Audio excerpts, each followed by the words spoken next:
This episode is brought to you by Muntins Malts, a company that is passionate about providing premium malts to brewers worldwide. For over a century, Muntins has been a leading supplier of brewing and distilling malts, offering the finest British malted barley on the market.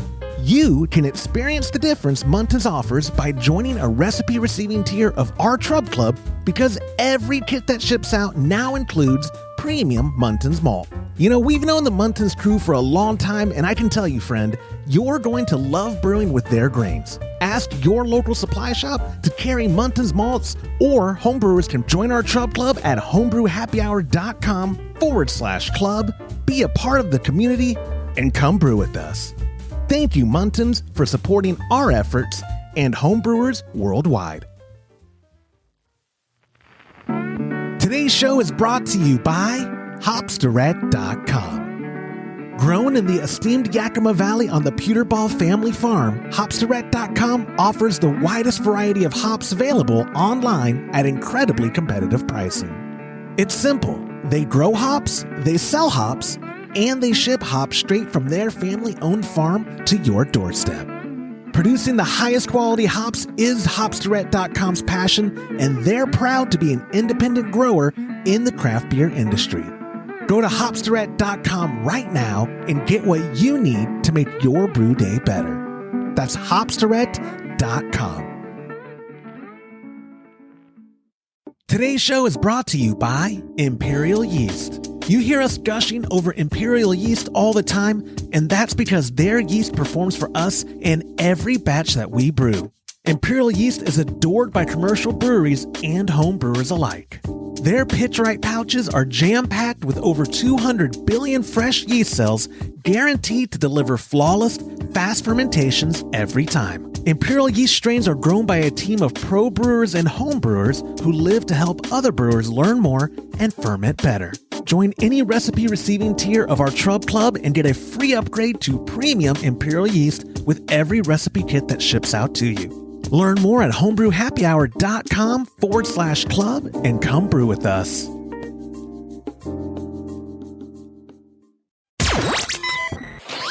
Entertaining shows with content that spreads information and sparks discourse throughout the community. This is the Pearl Media Network. Can I brew with sparkling water, growing and brewing with fresh hops, and converting regulators for nitrogen or into secondaries? This is Homebrew Happy Hour, episode 342.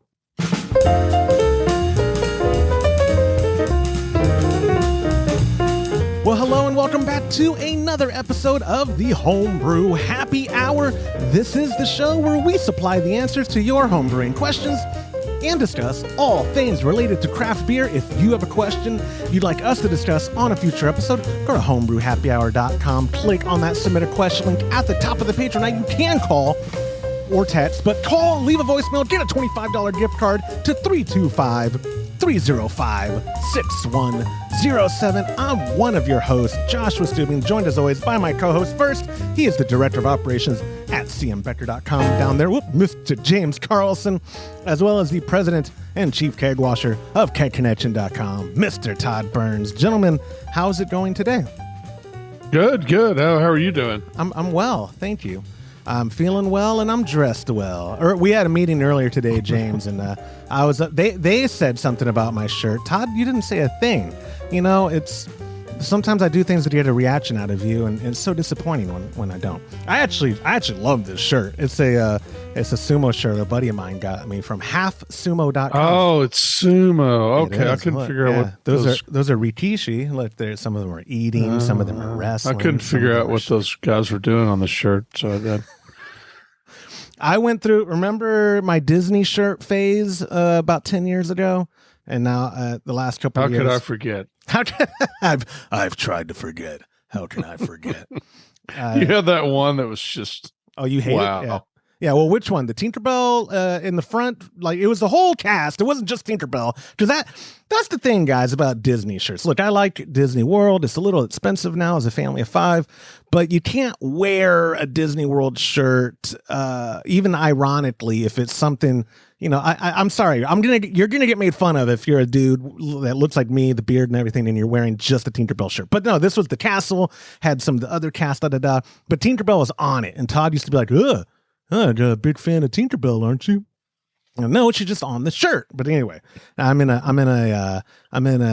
back to my roots of appropriating Japanese culture now. That my wife has accused me of doing that the last 20 years of our relationship, and it's cyclical. But yeah, no, I actually love this shirt. It just came in. That's why I'm sporting it. But anyway, we actually have relevant small talk, and we've got listener feedback, and we've got 3 questions. So let me get into the small talk first.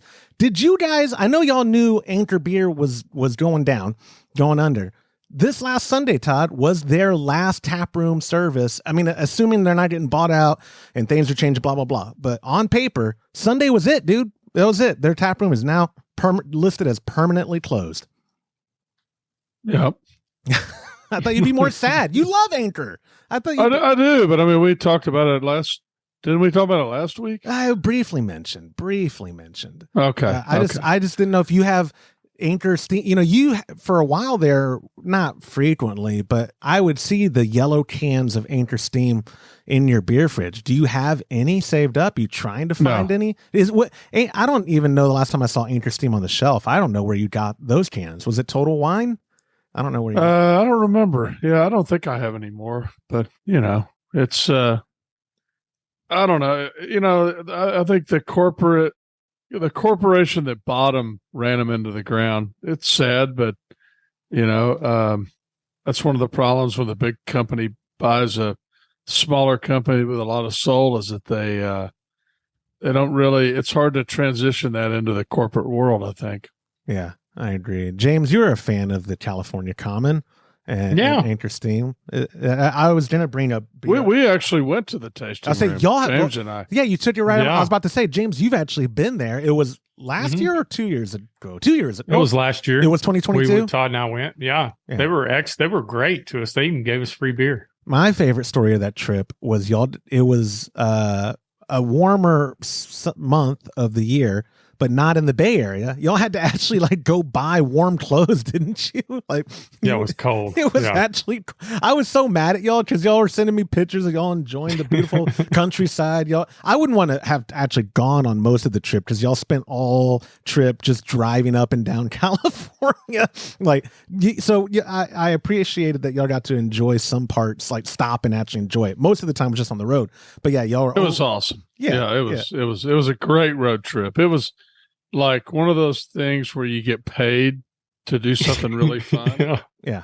A paid vacation, kind of like road tripping to HomebrewCon. I was just about to say, road tripping's fun. But anyways, Anchor Brewing, a lot of people reached out to me asking if, I think we have never published the California Common. So I'm going to put that up on Homebrew Happy Hour soon, our recipe. I don't know the last time we did it as Trub Club. It wasn't in my itinerary of recipes to do in the immediate future, but maybe we'll shuffle stuff around for the end of the year. Todd, we did discuss, I don't think I'm doing a spoiler, we did discuss doing their Christmas beer, a clone of it, and possibly having that for the September recipe, correct?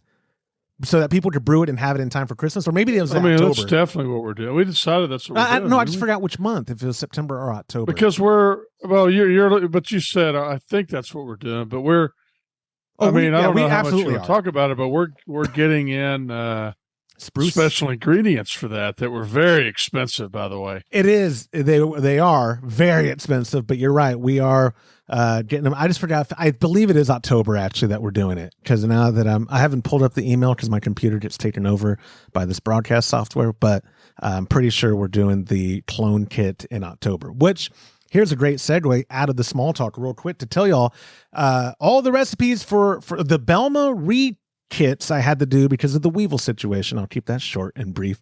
Those shipped out along with everyone in July's kits, your alt beer. They all shipped out this week. If you need tracking info, hit me up. I've got all the tracking information available here. I won't put it up on screen so some internet sleuth can't stop it and look up people's tracking info. But you can text me 325-305-6107. I get that direct, and I'm addicted to my cell phone. So it's the quickest way to get a hold of me. I'll get you your tracking info. But it is now August. Mind blown. Can't believe this year has gone by so quick. And we are brewing together Todd's recipe the Comanche Moon Summer Ale. Now, I always say it's up on the screen and y'all can't see it. I emailed it to you, Todd and James, before the show, so y'all could see the artwork. Not that you really need to, nothing special, but I'm excited about this kit. Todd came up with it. It is loaded with incredible ingredients from our friends at Muntins. We're using their Planet Malt. From hopsdirect.com, I know we're using Amarillo, Mosaic, and not Chinook, Centennial. And Centennial for this. And then, of course, our good friends at Imperial Yeast are providing premium pouches of their house strain, which is a tried and true fan favorite. House gets the job done. And I could, you know what? I could have said any strain of theirs is a tried and true fan favorite, gets the job done, and it would have been true. But I'm very excited. If you want to learn more, you can go to patreon.com/homebrew happy hour. Join a recipe receiving tier. Come brew with us. You don't want to miss it. We have been getting just banger after banger of good recipes out to people. This year has been just like people. It's growing too. James, you saw how many kits I shipped out that day. That was huge. Yeah. The FedEx guy does not like me anymore. He has made it clear that day he gave me the finger a couple times. That artwork you did, that's not Comanche. Those don't grow in Comanche. Are you being serious? Because I sourced that from a thing that for Comanche, Texas. Is that really not? That's what I get for. Hold on, let me put that. I'm totally joking with you, dude. I was gonna say, I stole someone's photo. I look at the superimposed moon I put on it, and I saw that. Yeah, I'm really actually quite surprised. That's not real. I'm really quite surprised you didn't use one of your many photographs you take every. But that's not time Comanche you're at either. the ranch, and then when you leave, you just leave the thing that holds your camera wherever you used it last in the yard. Well, first off, that's your mount that I talked to. Remember when we did opening weekend and you were like, I want a tablet and phone holder mount too, because we were both playing that first opening weekend. So I always get yours out. You're right. I was drinking that night. I apologize. That Tanqueray that you bought me and then you happened to stock in your own home, I really like it. Turns out you do. You're going through that half gallon pretty quick. How dare you? I am not. Gin and soda, James. I know you're not a fan of gin right now. He does two shot. So I have the shot glasses. One and a half. A shot and a half. Yeah. He does two of them. No. Pardon me. You're right. The total. I forget. To brim is 1.5, so it's 2 because I do a full one and a half one. Yeah, but it's in a pint glass, and then it's mostly soda. I mean, it's all. Come on, and I'm only drinking a few of those over the course of several hours. It's too smooth. It's not my fault. Tanqueray, London Dry Gin, sponsor the show, and we can do a whole video segment on. Somebody actually recently, Todd, remember when every now and then randomly we do live things, like we did one on election night, and we've done random live ones. People are like, y'all should do that again. Just do a Q&A of y'all drinking. It'll be fun. I was like, yeah, well, we'll see. We'll figure something out. But anyways, yeah, patreon.com/homebrew happy hour to get into that. Also, I accidentally put on the screen earlier, we are already over 50% capacity for our alt beer competition called the Alt Pokal 2023, up on the screen there. You can now go to altpokal.com, ALTPOKAL.com. All the information's there, the registration link. If it's up on the screen, you can still sign up. But we're capping it at 40 people. Right now, we have 26 people, Todd, not only signed up, 24 of them are already paid. I sent the PayPal invoice. People are quick. They are joining. It is filling up fast. If you want to get in our alt competition, it'll be all the rules and stuff is there at altpokal.com. It's going to be taking place the third weekend of October, which is Thursday the 19th through Saturday the 21st. I'm very excited about this. And as always, we want to thank our wonderful sponsors, Muntins, hopsdirect.com, and Imperial Yeast for supporting what we're doing here at Homebrew Happy Hour and all the crazy ideas we come up with. We really appreciate them so much. And the people who are in Chub Club, you get a discount as well. I won't go on about everything for the details. Just go to altpokal.com.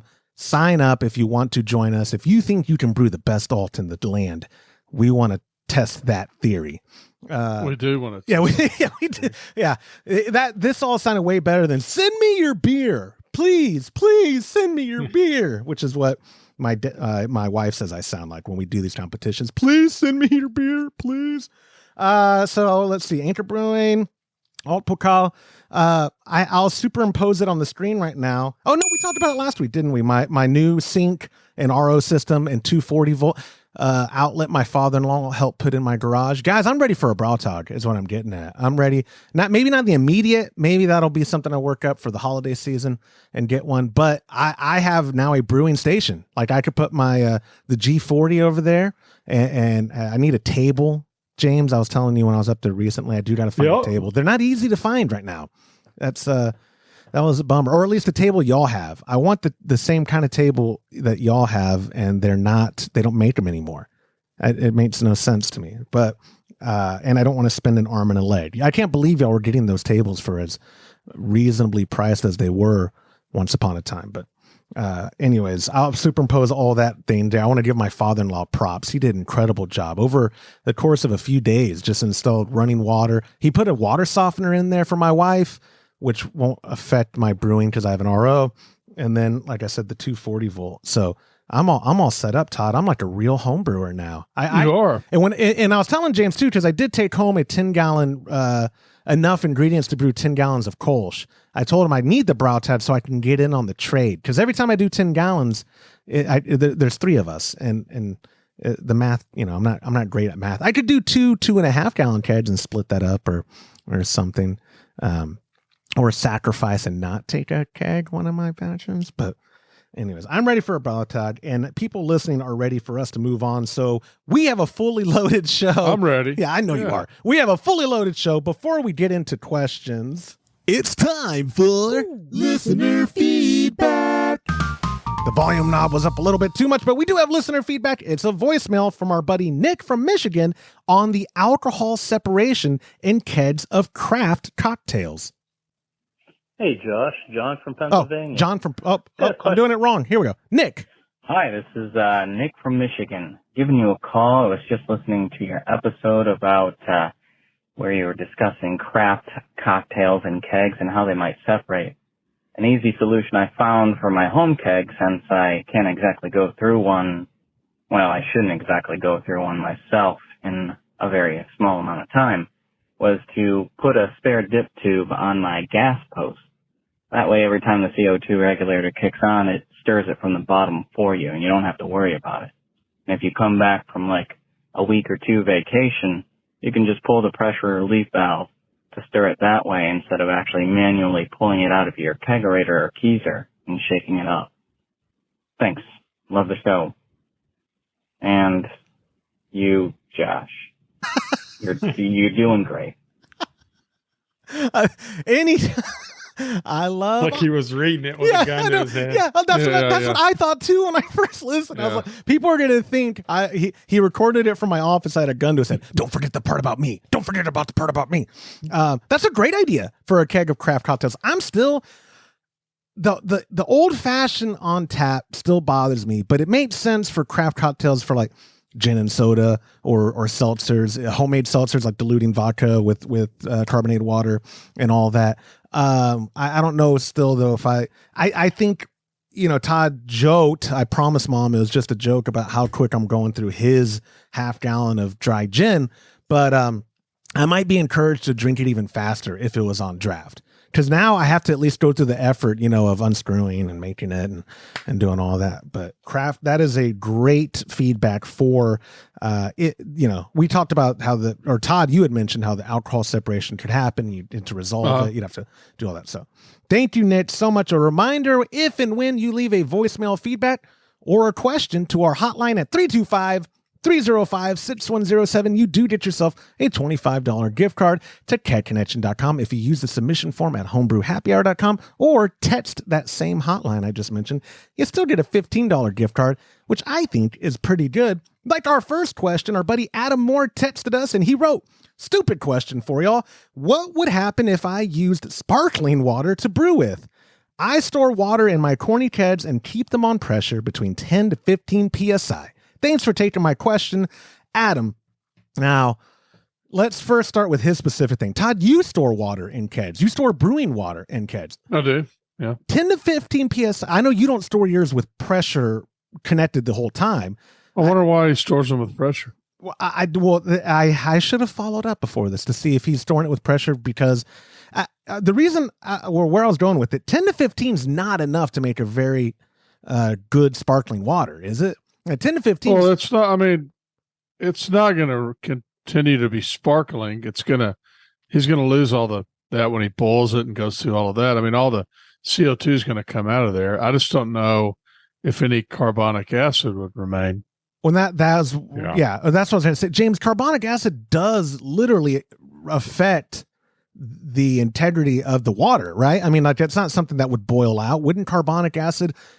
I don't know. I mean, it's a byproduct of carbonation, so it's going to stay in the liquid. So it could definitely make the beer taste bitter, I would think. Have you? So yeah, obviously we've never done it. I would. I'm not trying to just drag it out because I know none of us have done it, but I am curious if it's a thing of necessity, maybe, Todd. Like you said, the first question, I guess, for Adam, who I'd love for you to follow up with us, would be like, what would be the reason, Todd, to store water under pressure if you weren't using it to consume as sparkling water? I have no idea. There's no reason, right? I mean, like, do you purge? Do you even go as far as purging your kegs when you're putting water in it, or does that not matter?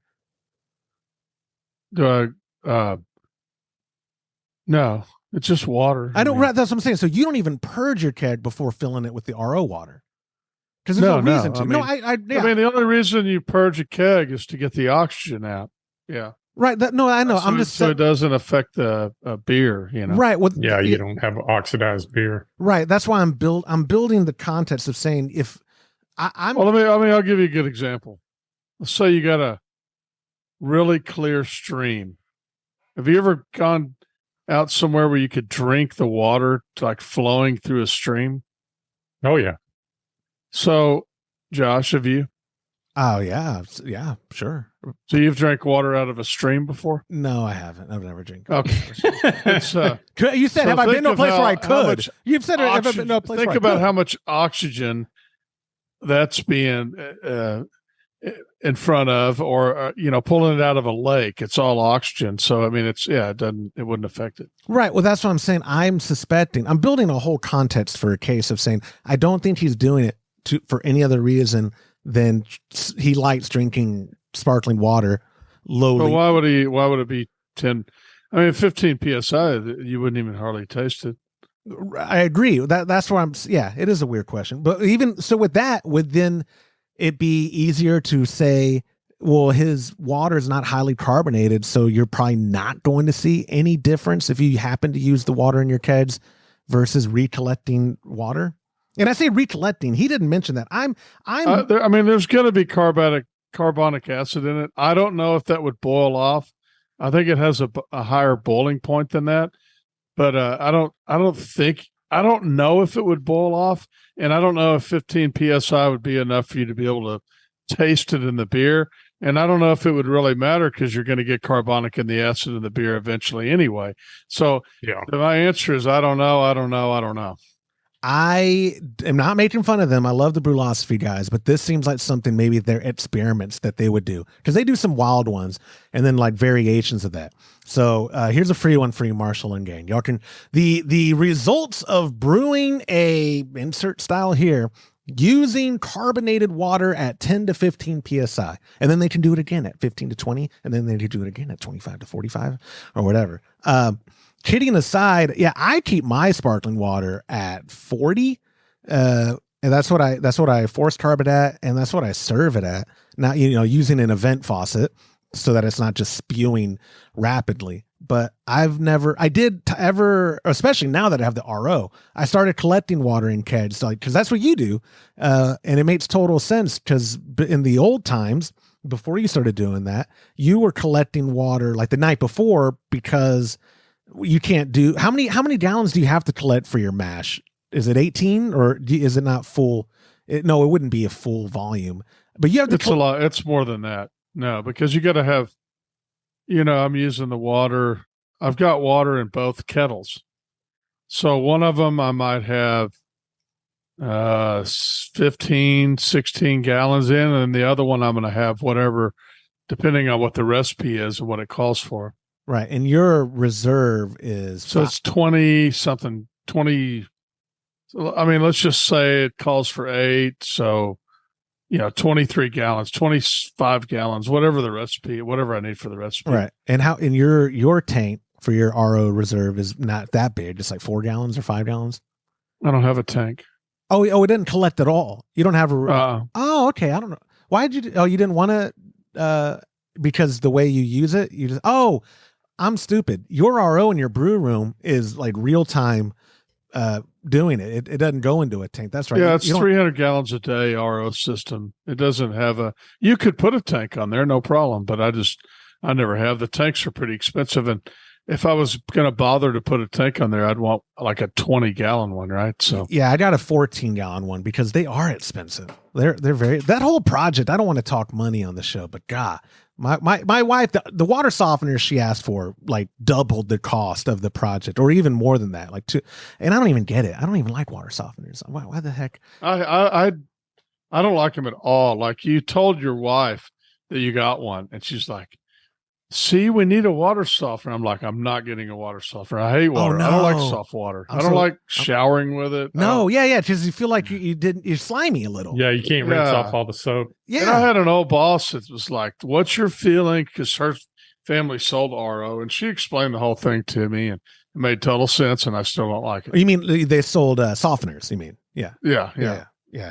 I'm digressing, but can you even softeners, not RO systems? Yeah. Brewing with soft water probably wouldn't be. I mean, I'm brewing with obviously RO. I put in the RO. That's all I'm going to be brewing with. And like you guys, I don't even create a water profile. Send the hate mail now. I do. I do sometimes. You have one brew because I told you. No, I started doing it a little more. Did you? Yeah.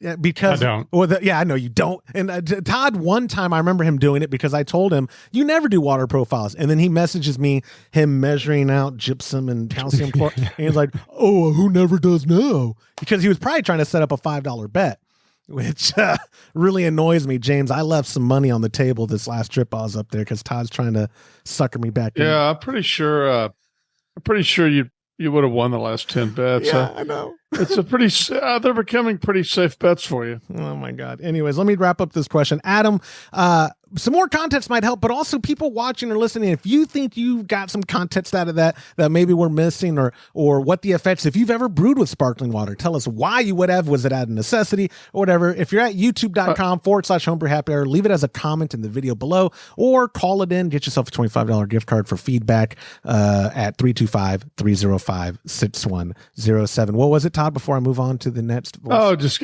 if I had to make a decision on it, I would say it's not going to matter. Really? I don't think it's enough to matter. Well, now we must. I feel like it. Almost like I agree with James, where I think if it's an impossible $5 bet because it's so subjective.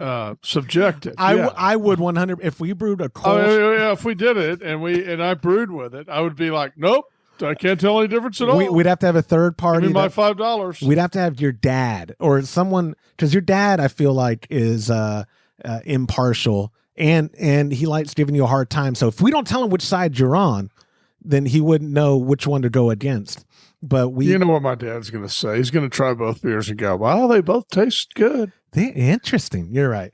We'd have to figure out a way to construct it. Anyways, Adam, thank you so much for submitting that. A reminder, when you text us, you get a $15 gift card to catconnection.com. But when you leave a voicemail to 325-305-6107 and we play it on a future episode, you get a $25 gift card like our buddy John from PA, who I prematurely early hit the thing. But now here's John's question. John from Pennsylvania.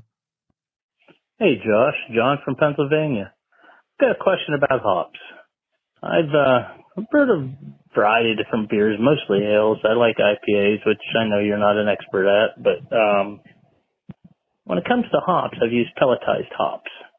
And I'm curious about growing my own hops with rhizomes and using fresh hops. Do you guys have any kind of advice on using fresh hops? Thank you. Bye-bye. Great question from John. Fresh, I'm going to make it synonymous in this context with whole leaf, right? Like, James, no one's pelletizing their own. So he's talking about whole leaf hops. he's picking them from the backyard and he's going to go use them or whatever. Now, of the three of us, I do believe you're the only one to have ever used whole leaf hops in a brew day. What was your experience, and what do you think about whole leaf fresh hops versus pelletized? I hate them. I do. They get everywhere. They're hard. They stop up pumps. If you're going to use whole leaf hops, definitely bag them, because every time that I've used it, I have a friend that grows hops, and he gave me some Willamette hops the other day. Well, it was last year, and I brewed a batch of, I think it was a pale ale with it on it, and then I had to clean we were using chugger pumps on our system where we do, and I had to clean the pump out several times just to keep it flowing. It was frustrating. Another thing to think about, whole leaf for fresh hops, you've got to use 5 times as much because it's all water. And when you're getting pelletized hops, you're getting dried, pressed into pellets, so that you're getting a concentrated hop versus a whole leaf. So if you've got, I'm sure there's calculators online that you need to check that out when you do your hop additions and whole leaf hops. I would bag it, get a really large bag, like a brewing a bag, grain bag, to put them in, because they like to, you can get more efficiency if they're floating individually. The little hop flowers float around in the wort. You'll get a little bit more efficiency from the hops themselves, but you still got to be able to pull them out when you're done. And that was the nightmare. I couldn't get a hard enough whirlpool to keep the hop particles from not getting into the pump. So that was a couple of things that I would suggest if you're using or considering to use fresh hops. Also, a lot of people like to use fresh hops within 24 hours of picking them. And when you're utilizing the hops in your brew, make sure that you just get the cones and try to keep as much of the stems off as possible.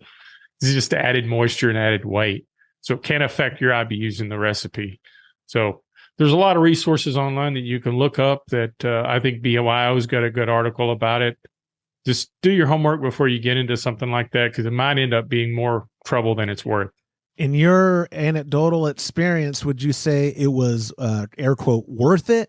Like, did you notice it? Okay, so when you didn't notice that beer, it was a pain in the butt, but it was not. What kind of question is that? He just said he hated them. No, but I'm saying though, but he hated using them. He didn't say he hated the beer that it produced. You don't. I think it was obvious that it wasn't worth it to him because he hated definitely wasn't worth it, because of the fact that if you're using fresh hops, then you have to regard the fact that the moisture's not out of them, so they're heavier versus what you're trying to achieve volume wise.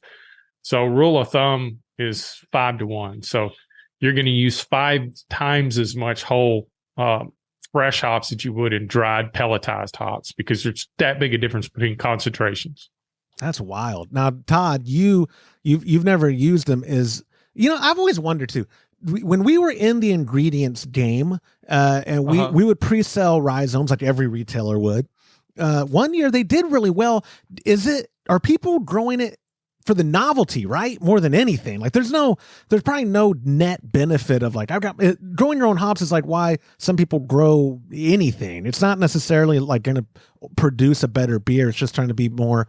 A lot of breweries that brew with fresh hops and do a batch.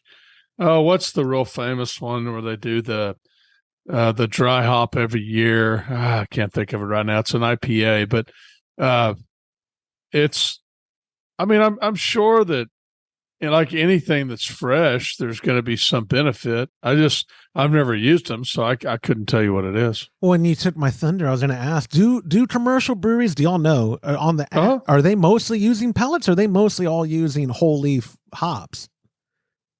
Do y'all even fresh squeezed IPA or something like that? What is that beer? Is that Deschutes? Deschutes. Yeah. Yeah.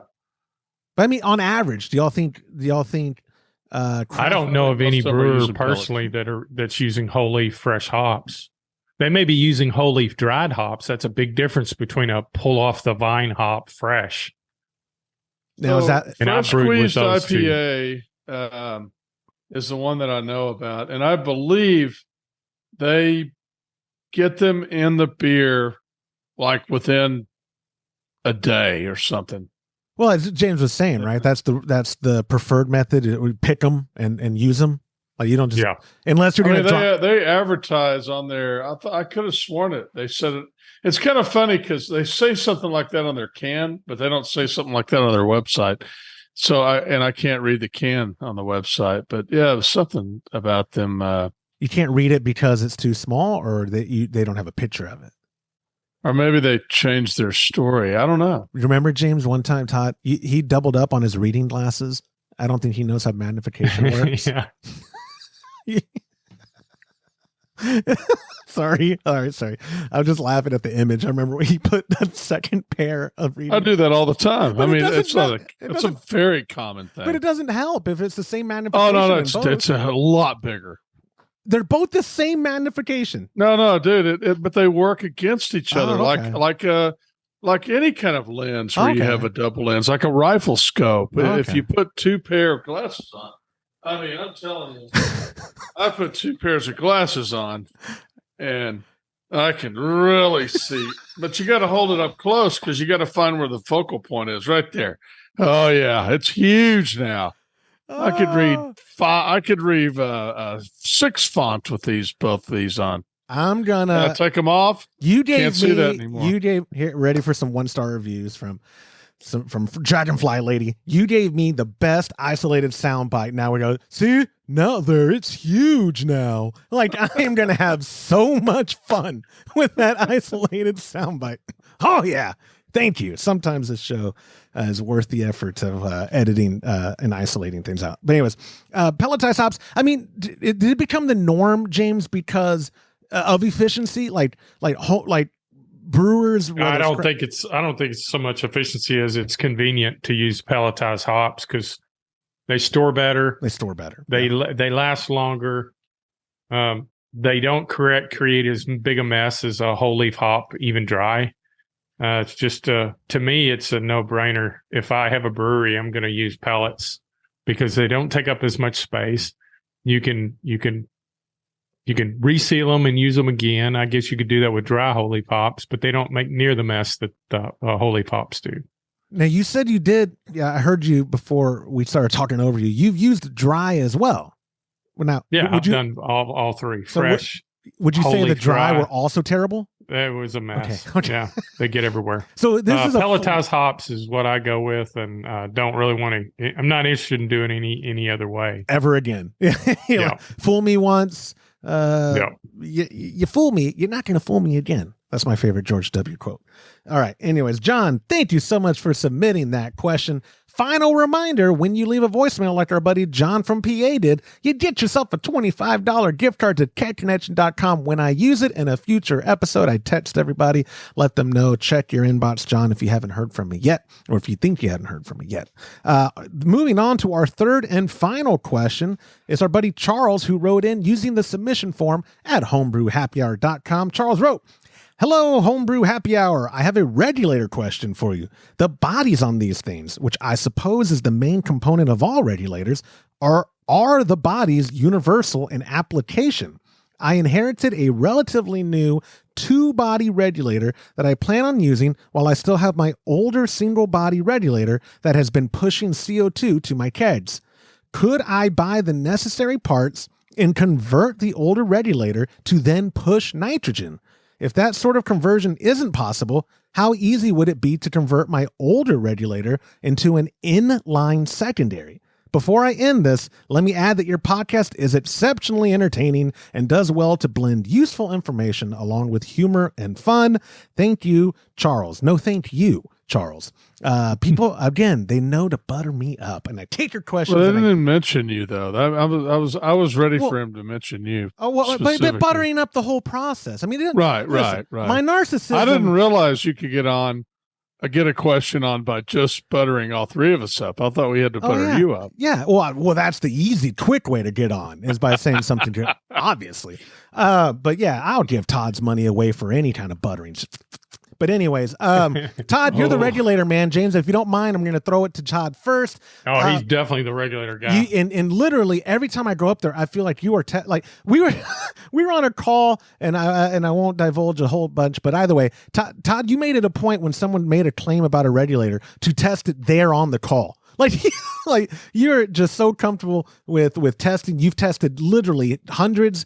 I don't want to say thousands, but probably of individual regulators. You've tested through thousands of bodies, and for pressure capacity, for leaks, for all of the above. So when you look at equipment you want to repurpose, is what he's trying to accomplish converting CO2 to nitrogen. Is that possible with that same body?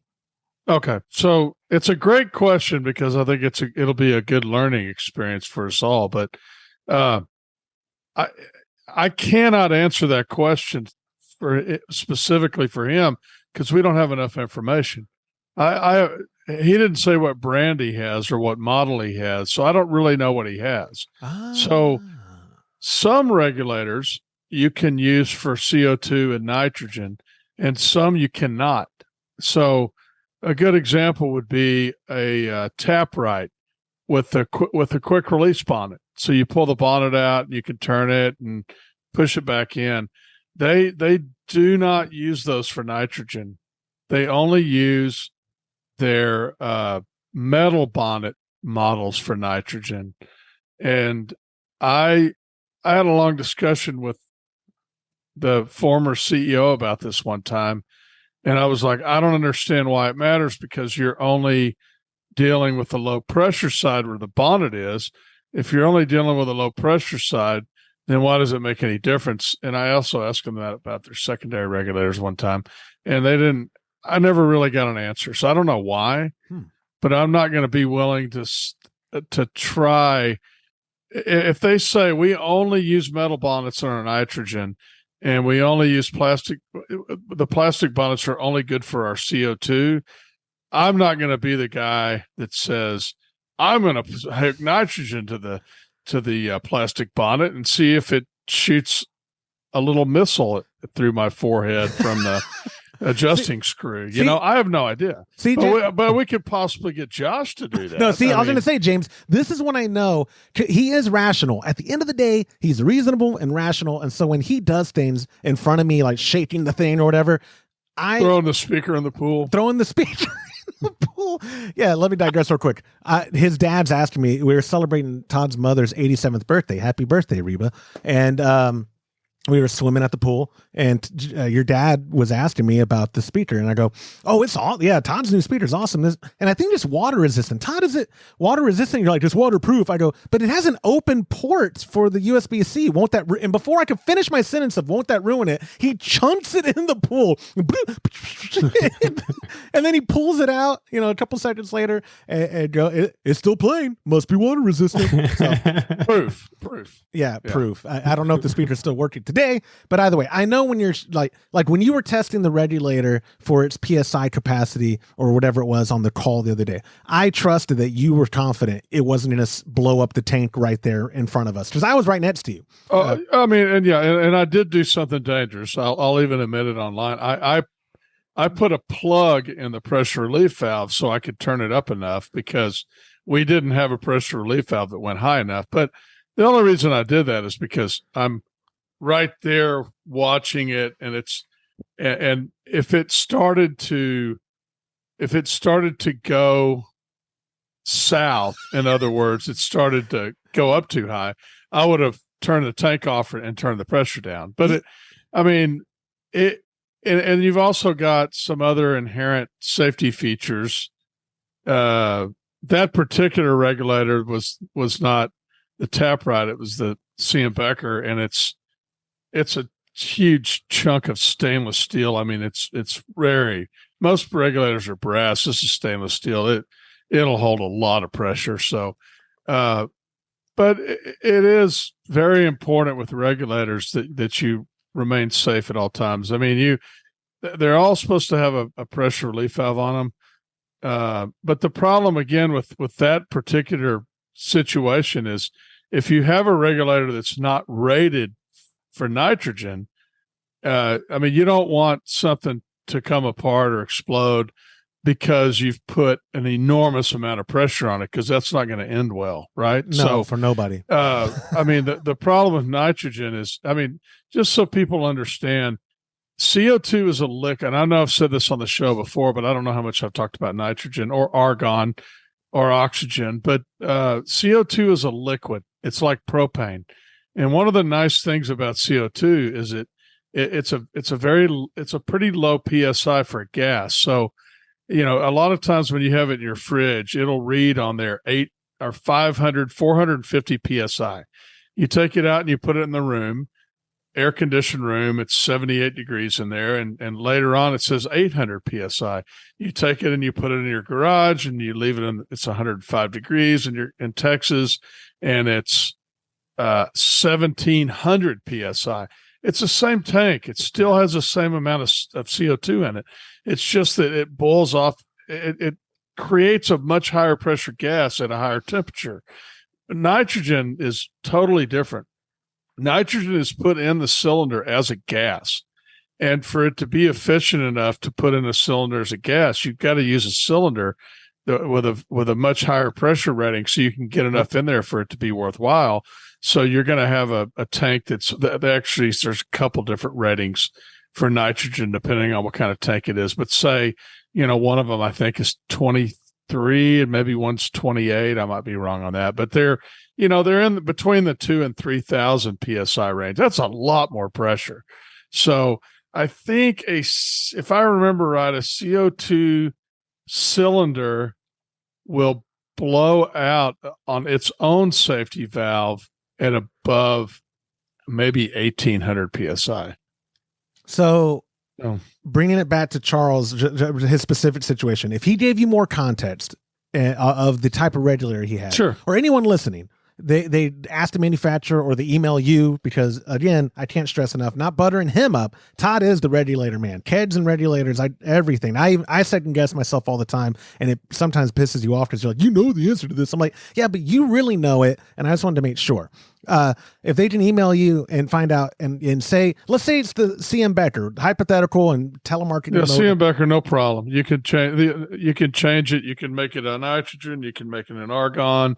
You can, inline secondary. You can make it a CO2. You can make it an inline. You can make it a primary, secondary, tertiary. I'm joking. I mean, you can pretty much do anything with it. And the same is true with the old taprite regulator that had the metal bonnet. Right. It would go between all those different gases. So yeah. And here's the other thing you got to be very careful about, though. When you're putting regulators together, when you're taking them apart, some regulators are right-hand thread all the way around. Some are left-hand thread on the high-pressure side, right-hand thread on the low-pressure side. Some are right-hand thread all the way around because they're designed to be secondary regulators. So you're going to get a lot of different variations in thread. So you want to make sure that you're using the right thread to connect them together or to put a new part on. All right. So with more context, Charles, Todd can tell you how to repurpose it. Cause I get it, James, like we're men of frugality, us cheapos. We don't, if you getting a new dual body, that's a great upgrade. Even if you're not using two separate pressures just for dispensing. My pop and I, we use one that goes to a manifold that then dispenses at our serving pressure. And the other one's just dedicated basically for forced carbonation when we need it. It's great to have. Yep. But when you have old regulators lying around, if you want, you kind of want to make use for them. In this situation, would you say for him, if he's wanting to push nitrogen, and let's assume he reaches out to y'all and he says, have him email me and I'll answer him. Right. But what I was getting at was like, is this a project? James is the tinkerer. That's why I'm asking him. Would you say you would do everything you could to not have to spend more money and buy it? Because nitrogen regulators, they're not terribly expensive, but you're still spending $65, $75 and at least 75 now. Yeah. Regulators have gone up a lot. Yeah. $75, $85 for a specific nitrogen thing, where as opposed to just buying that what is the name of the valve? They're not CGA 320s for CO2. What is the 580? A 580. Just buying the 580, the stem, the nut, everything, and just swapping that. What would you do? I'd just buy another regulator so I don't have to worry about it. And the nitrogen's a lot higher pressure too. Like ease of mind, right? Like, I mean, it would be an ease of mind thing if you don't know all the intricacies of that specific. Right. Yeah, definitely. That's where I was going with it too. Like, not to push it. Obviously, you could go to catconnection.com and use promo code HHH and get 5% off your order on top of the $15 gift card that I gave you, Charles. You could do all that. But for people listening who don't want to know, for me, that's where I was going with it, James. You read my mind, where sometimes it's just worth the ease of mind. Because also, like, Todd, if it was a very old, discontinued chud now, would you say, oh God, really? You gotta maybe open up the diaphragm, maybe rebuild it before you do it, or like what? No, I mean, you're not gonna. It's not gonna come apart because the diaphragm's all, because that's on the low pressure side, so it's not gonna affect it. I mean, yeah, you could definitely convert an old chud now you could use it for nitrogen or CO2. That's in confidence. No problem at all. Yeah, in confidence. Okay. Yeah. All right, perfect. But yeah, the best bet, Charles, and anyone listening who wants to do a project like this, is to email tburns@catconnection.com. Or if you have a more specific question and you want some of his money before you give him your business, send us a voicemail at 325-305-6107. Thank you, Charles, for submitting that. Guys, thank y'all for your time. I appreciate you doing the show this week. I'm going to let y'all go get on with your lives, and I'll catch y'all next week. See ya. Thank you. Take care. And that will do it for this episode of the Homebrew Happy Hour. If you have a question you'd like us to discuss on a future episode, go to homebrewhappyhour.com and click on the submit a question link at the top of the page, or even better, you can call, you can leave a voicemail at 325-305-6107, and you can get yourself a $25 gift card to catconnection.com, because I love giving Todd's money away. Thank you to our show sponsors like Munton's Malt, premium grains for a better brew day. If you aren't already brewing with Munton's Malt, give them a try by joining our Trub Club at a recipe receiving level. For the best hops available online, give our friends at hopsdirect.com a visit and pick up what you need for your next brew day. Also, get a pack of Imperial yeast along with premium recipes from us when you join the Trub Club. Go to patreon.com/homebrew happy hour and come brew with us. On behalf of Todd Burns, James Carlson, and the Pearl Media Network, I'm Joshua Stubing.